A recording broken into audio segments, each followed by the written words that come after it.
বাংলায় শিক্ষা প্রতিষ্ঠানগুলো ক্রমশ ধর্ষণকারীদের আধিপত্য প্রতিষ্ঠার ক্ষেত্র হয়ে দাঁড়িয়েছে। দৃষ্টান্তমূলক শাস্তির ব্যবস্থা না করলে এই সংক্রমণ ঠেকানো যাবে না। জোকা আইআইএমের ঘটনায় এমনই প্রতিক্রিয়া ব্যক্ত করলেন অল ইন্ডিয়া কংগ্রেস কমিটির সদস্য অধীর চৌধুরী।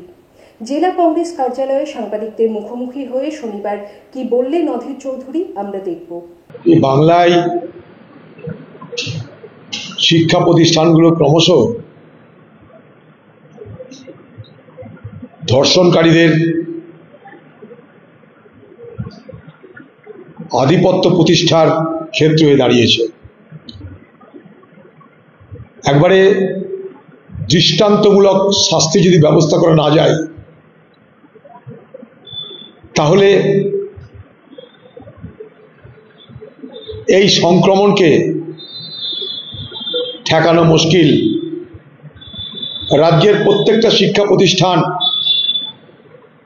সরকারি হোক বেসরকারি হোক,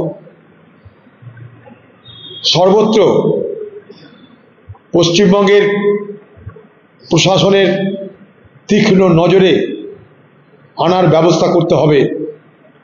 পাশাপাশি ধর্ষকদের দৃষ্টান্তমূলক শাস্তি স্থাপন করে কমসে কম একটা ডেটারেন্ট যাকে বলে, অর্থাৎ যাতে ভয় পায়, তার জন্য চেষ্টা করা উচিত।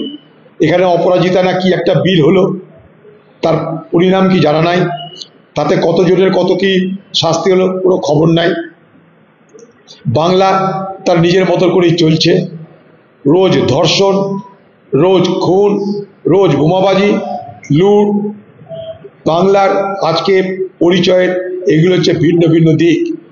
তাই পশ্চিমবঙ্গের তৃণমূল সরকার, পশ্চিমবঙ্গের প্রশাসন সকলের সতর্ক হবার মধ্য দিয়ে প্রত্যেকটা শিক্ষা প্রতিষ্ঠানে আরও নজরদারি বাড়ানো হোক।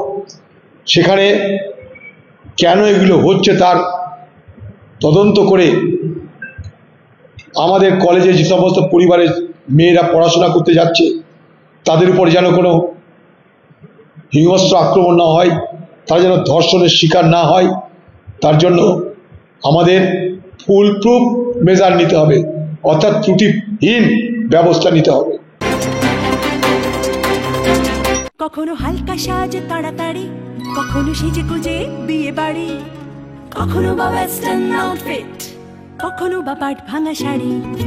যখন যেমন সাজ গয়না তেমনি কোনো অকেশনে, কখনো জাস্ট এমনি। অঞ্জলি জুয়েলার্স, ঠিক যেমনটা চায় আজকে